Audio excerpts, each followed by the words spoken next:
ગુજરાતીમાં એક કહેવત છે કે એક માછલી આખા તળાવને ખરાબ કરી નાખે છે.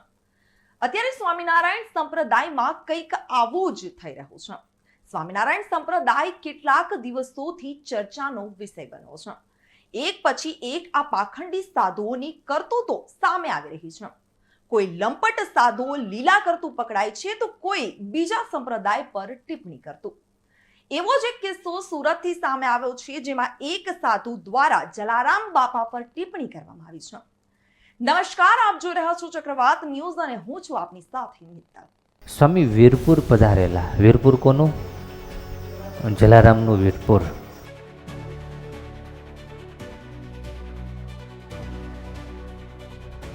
આ જ્ઞાન પ્રસાદ સ્વામી આમરોલીનાને હું કહેવા માંગુ છું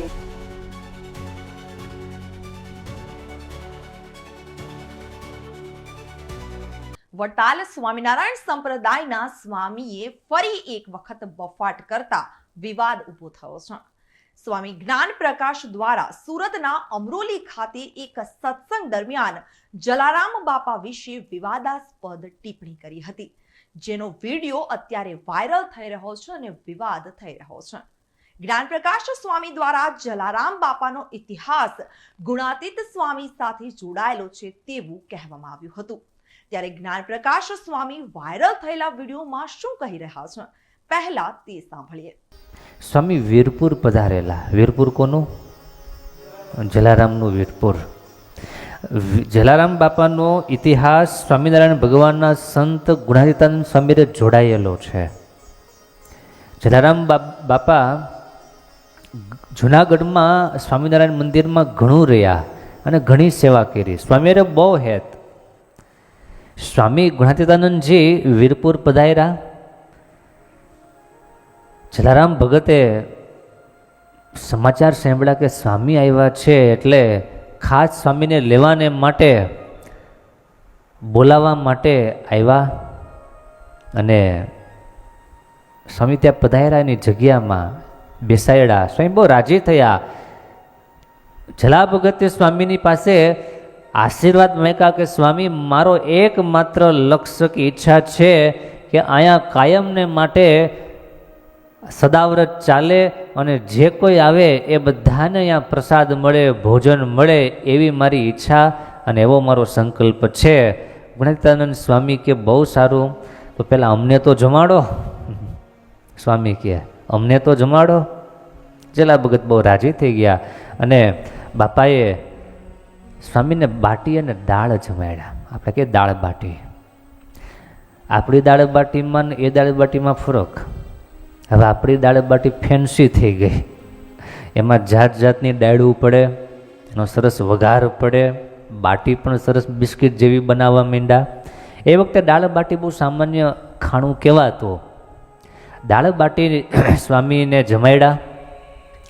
સ્વામી બહુ રાજી થયા અને રાજી થઈને ગુણાતીતાનંદ સ્વામી કહે કે જલા ભગત, તમારો સંકલ્પ ભગવાન પૂરો કરે અને કાયમને માટે તમારા ભંડાર અખૂટ રહેશે, જાઓ. આમ ગુણાતીતાનંદ સ્વામી આશીર્વાદ દીધા. આજે આપણે બધાએ એ જગ્યાને જોઈએ છીએ, જાણીએ છીએ કે સ્વામી ગુણાતીતાનંદજીએ આજથી 200 વર્ષ પહેલાં જે આશીર્વાદ આપેલા, એ આશીર્વાદના ફલ રૂપે આજ દિવસ સુધી બહુ સારું કાર્ય, સમાજનું સારું કાર્ય થાય છે. અન્નદાન બહુ મોટું અપાય છે. ત્યારે આ સમગ્ર મામલાને કારણે હવે વિરોધના સૂર ઊભા થઈ રહ્યા છે. વિવાદિત નિવેદનના કારણે રઘુવંશી સમાજમાં લોકો ઉગ્ર પ્રતિક્રિયા સામે રોષ વ્યક્ત કરી રહ્યા છે. નોંધનીય છે કે વિવાદ વકરતા જ્ઞાન પ્રકાશ સ્વામીએ માફી તો માંગી લીધી, પરંતુ લોકોમાં જે રોષ છે તે ઓછો થવાનું નામ લેતો નથી. ત્યારે વીરપુર જે જલારામ બાપાનું મુખ્ય સ્થાનક છે, ત્યાંથી લોકોની પ્રતિક્રિયા સામે આવી રહી છે. જય જલારામ, જય રઘુવંશ. આ જ્ઞાન પ્રસાદ સ્વામી આમરોલીનાને હું કહેવા માંગુ છું કે જેમને આ નિવેદન જલારામ બાપા વિશે કર્યું છે, ત્યાં કોઈ વીરપુર મુકામે સ્વામી નહોતા ગયા, પણ હું એમને કહેવાને યાદ અપાવવા માંગુ છું કે ખુદ પ્રભુ જલારામ બાપાના આંગણે ગયા હતા એમની પરીક્ષા કરવા માટે થઈ, અને પ્રભુને પણ ભાગીને જવું પડ્યું હતું, કારણ કે એની પરીક્ષામાં જલારામ બાપા પાસ થઈ ગયેલા હતા અને પ્રભુએ એની ખરાઈ કરવા જતા કે આ ખરેખર ઢોંગ નથી કરતો ને, પરંતુ જલારામ બાપાના ઇતિહાસ આજની તારીખે મોજૂદ છે. એમની લાકડી જ્યાં પડી છે ત્યાં પણ કોઈ દી પણ અન્નપૂર્ણા ખૂટતો નથી.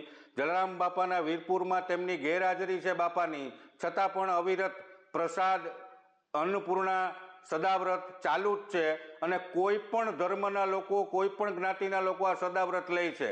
તો જેમની પરીક્ષા કરવા ખુદ પ્રભુએ આવવું પડ્યું હોય આ ધરતી ઉપર, એવા શ્રી પૂજનીય જલારામ બાપા અને સર્વેની આસ્થાનું પ્રતીક એવા સંત શિરોમણી જલારામ બાપા વિશે જે વફાટ આ જ્ઞાન પ્રસાદ સ્વામીએ કર્યો છે, વહેલી તકે વીરપુર મુકામે બાપાના ચરણોમાં દંડવત કરી માફી માગી અને આ એમનું નિવેદન પાછું ખેંચે. અન્યથા રોષની લાગણી રસ્તા પર આવે અને સ્વામિનારાયણ સંપ્રદાયના સ્વામીની સામે આગ બબૂલતા લોકો સામે ઉતરી પડે, એવું ન થાય.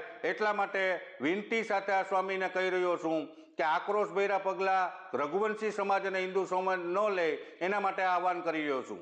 જય જલારામ, જય રઘુવંશ. આ સમગ્ર વિવાદ અને જ્ઞાન પ્રકાશ સ્વામીએ જણાવેલા પ્રસંગનું જલારામ બાપાના પરિવારે પણ ખંડન કર્યું છે. જલારામ બાપાના વંશજ અને વીરપુર ધામના ગાદીપતિના નાના ભાઈ ભરતભાઈ ચંદ્રાણીની પણ પ્રતિક્રિયા સામે આવી છે. આપ સૌને જય સિયારામ, જય જલારામ. પૂજ્ય જલારામ બાપા અંગેની એક વિડીયો ક્લિપ સોશિયલ મીડિયામાં જોવામાં આવી અને તેથી પૂજ્ય બાપાના પરિવાર વતી એક સ્પષ્ટતા કરવી જરૂરી બને છે. राम नाम में लीन है देखत सब में राम, ताके पद वंदन करूं जय जय जय जलाराम. પૂજ્ય બાપા રામ ઉપાસક હતા, ભગવાન શ્રી રામ બાપાના ઈષ્ટ હતા અને સદગુરુદેવ પૂજ્ય શ્રી ભોજલરામ બાપા, અમરેલી પાસેનું ફતેપુર ભોજલધામ, પૂજ્ય ભોજલરામ બાપા બાપાના ગુરુ હતા. પૂજ્ય બાપાએ ફક્ત અને ફક્ત પૂજ્ય શ્રી ભોજલરામ બાપાની પ્રેરણા અને આશીર્વાદથી આજથી 205 વર્ષ પહેલાં સદાવ્રત અન્નક્ષેત્રની શરૂઆત વીરપુરમાં કરી. આ વાત બાપાને માનનારા લાખો ભક્તો વર્ષોથી આ જાણે છે, જગ જાહેર છે અને આ જ સત્ય છે. આ સિવાયની કોઈ પણ વાતમાં વર્તમાન ગાદીપતિ પૂજ્ય શ્રી રઘુરામ બાપા તથા પૂજ્ય બાપાના પરિવારનું કોઈ જ સમર્થન નથી. બાપા નિરંતર રામનું રટણ કરતા, ભૂખ્યાને ભોજન આપતા અને લોકોની સેવા કરતા. આ જ એમનું જીવન હતું, આ જ સત્ય છે. આથી વિશેષ બીજી કોઈ પણ વાત સત્યથી દૂર છે.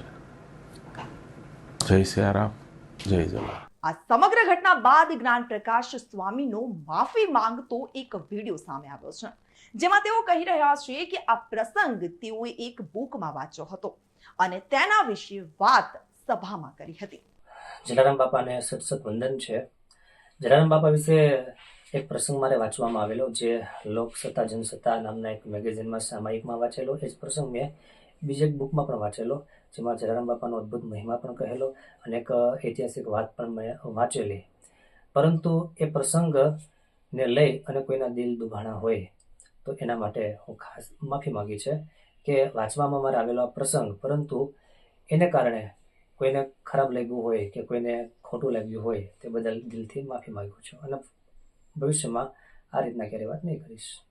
આ અંગે તાજેતરમાં અમદાવાદમાં વિવિધ સંત સમાજની અને સનાતનીઓની એક વિચાર ગોષ્ઠીનું આયોજન કરવામાં આવ્યું હતું, જેમાં સનાતન ધર્મીઓએ સ્વામિનારાયણ સંપ્રદાયના 14 જેટલા ફિરકાઓને નોટિસ મોકલવાનું નક્કી કર્યું છે. જય સિયારામ.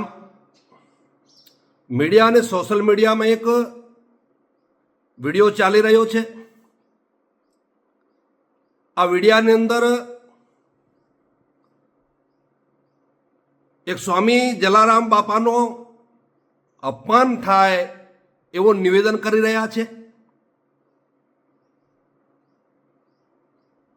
ઘણીવાર હું જોઉં છું કે સ્વામીઓના વિડીયો આવતા હોય છે, એ સનાતન પરંપરાઓને, સનાતન ધર્મના મહાન ભક્તો, મહાન પુરુષો જે થઈ ગયા છે એનું અપમાન કરતા હોય છે. અને આજે જો વિડીયો ચાલી રહ્યો છે એમાં જલારામ બાપાનું અપમાન કરી રહ્યા છે. જલારામ બાપા પ્રભુ શ્રી રામ પરંપરાના અંદર મહાન ભગત થઈ ગયા છે, મહાન સેવક થઈ ગયા છે. અને આવા સ્વામીનો જલારામ બાપા વિશે આવો નિમ્ન કક્ષાનો નિવેદન એ અપમાનજનક છે. એને ક્યાંય પણ સાંખી લેવાય એમ નથી. આ સનાતનનો અપમાન છે, સનાતનની પરંપરાઓનો અપમાન છે. ખાસ કરીને સમાજે આવા વિષયો પર નોંધ લેવી જરૂરી છે. કેમ કે આવા સ્વામીઓ ખોટા નિવેદન આપી અને સમાજને ગેરમાર્ગે દોરી રહ્યા છે અને સનાતનનું અપમાન કરી રહ્યા છે. તો આ સનાતનનું અપમાન રોકવો જરૂરી છે અને આવા લોકોને એક સારો એવો સબક મળે એ પણ જરૂરી છે. હવે આ વિવાદાસ્પદ વિડીયોને ડિલીટ કરી દેવામાં આવ્યો છે, પરંતુ અહીં સવાલ એ ઊભા થઈ રહ્યા છે કે કેમ આવા સાધુઓ દ્વારા બીજાની આસ્થાને ઠેસ પહોંચાડે તેવા બફાટ કરવામાં આવી રહ્યા છે. આવા ઘણા એવા મુદ્દાઓ છે કે જેના કારણે સ્વામિનારાયણ સંપ્રદાયના સાધુઓ વિવાદમાં આવતા હોય છે અને આ સાધુઓ દ્વારા અનેક સૃષ્ટિ વિરોધી કૃત્યો પણ કરવામાં આવી રહ્યા છે. નાબાલિગ બાળકો સાથે સૃષ્ટિ વિરુદ્ધનું કૃત્યથી લઈ અને હિન્દુ દેવી દેવતાઓના અપમાન સહિતની પરંપરા ધરાવતા સ્વામિનારાયણ સંપ્રદાયના આવા સાધુઓ હવે ક્યારે રોકાશે? વારંવાર વિવાદમાં રહેતા આ સાધુઓને કોણ રોકશે?